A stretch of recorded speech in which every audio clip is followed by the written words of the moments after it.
Halo teman-teman semua, apa kabar Anda saat ini? Saya doakan mudah-mudahan kita semua dalam kondisi yang bahagia, yang semangat dan penuh dengan optimisme serta positive thinking. Semoga seluruh aktivitas kita hari ini diberikan kelancaran dan kemudahan oleh Tuhan Yang Maha Esa. Amin, amin ya rabbal alamin. Teman-teman semua, kali ini saya pengen share 3 hal utama ternyata yang membuat orang-orang itu sukses.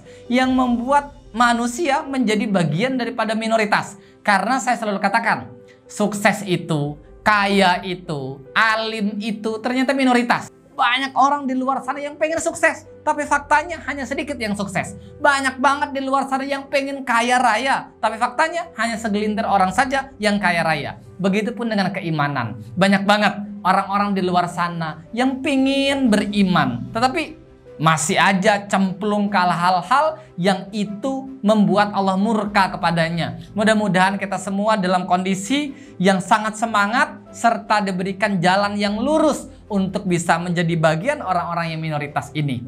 Dan sekarang saya pengen share 3 hal yang ternyata ini yang memulai seseorang bisa sukses. 3 hal ini yang membuat seseorang itu bisa memperlancar dan mempercepat kesuksesannya. Apa saja? Mari langsung saja kita bahas teman-teman semua. Yang pertama, ternyata orang-orang yang sukses, yang selama ini saya interview, yang selama ini buku-buku mereka saya pelajari, ternyata orang-orang yang sukses itu menerapkan langkah yang pertama. Hal yang pertama ini, apa itu? Selalu memiliki misi, visi, goals, dan niat yang mulia. Sebagai contoh, jika kita pengen menjadi seorang pengusaha, kalau niat kita itu hanya pengen sekedar cari duit saja, maka pasti akhir-akhirnya akan lelah semata. Tapi kalau niat kita pengen mengejar lillah, pengen mencari berkah, maka yang akan kita dapatkan adalah kemuliaan dan keberkahan di dalam hidupnya.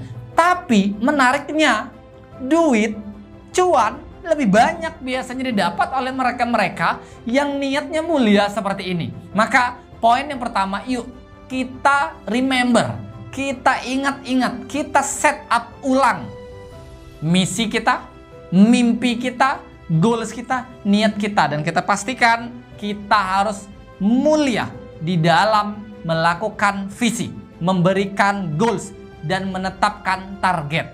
Dan menariknya di dalam bab ini teman-teman semua, kebanyakan orang-orang yang saya kenal, yang saya ajak diskusi tentang kesuksesan, tentang kehidupan, mereka yang sukses itu ternyata mayoritas mereka yang selalu berpikir tentang kebermanfaatan, dan mereka yang selalu berpikir tentang orang-orang lain.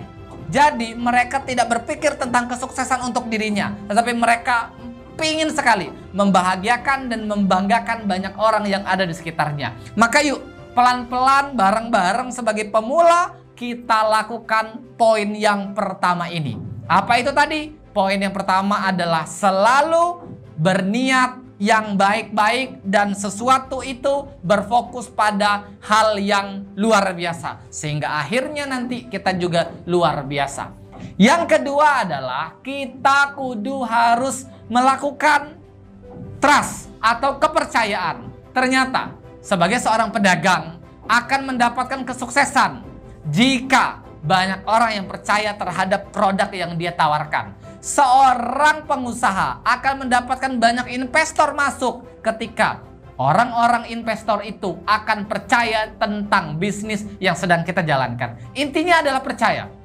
Maka untuk mendapatkan kepercayaan ini, seringkali saya katakan secara mudahnya kita harus tinggikan level pengaruh kita dan kita harus lakukan care.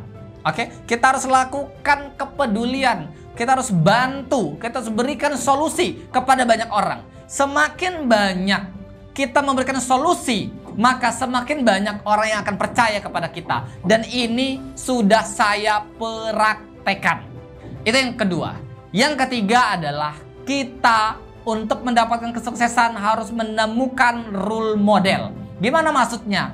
Setiap kesuksesan yang pengen kita tuju, kebiasaan yang saya lihat, pasti sudah ada seseorang di luar sana yang mendapatkan kesuksesan itu. Tugas kita di sini adalah mencari role model, contoh kesuksesan yang pengen kita tuju itu. Maka kita bisa amati, tiru, dan modifikasi. Apa saja yang bisa membuat dia sukses. Atau kita bisa ATP, amati, tiru, plek. Supaya kita betul-betul bisa mendapatkan hal yang sudah seharusnya kita dapatkan. Yaitu kesuksesan. 3 hal ini sangat sederhana. Namun butuh istiqomah untuk menjalankannya. Butuh keseriusan untuk mengeksekusinya. Jika Anda 100 hari tanpa putus melakukan ini, maka siap-siap. Perubahan akan menanti Anda. Karena bukan Anda yang menantikan perubahan. Nggak peduli kata orang Anda berubah. Yang terpenting saat ini Anda mendapatkan apa yang Anda inginkan. Dengan cara yang baik, dengan cara mulia, dengan keberkahan yang Anda punya. Mudah-mudahan hidup kita semua akan mendapatkan kesuksesan. Dan ingat, kebahagiaan itu bukan tujuan. Karena kebahagiaan adalah teman perjalanan menuju kesuksesan. Artinya, lakukan dengan bahagia, jalani dengan bahagia, dan sampailah dengan bahagia. Dengan cara itu, teman-teman semua, termasuk diri saya, mengingatkan diri saya secara pribadi, yuk kita istiqomah di dalam melakukan praktek-praktek untuk masa depan kita. Itu yang bisa saya sampaikan. Semoga kamu memahami, dan tugas selanjutnya adalah kita eksekusi. Terima kasih, goodbye.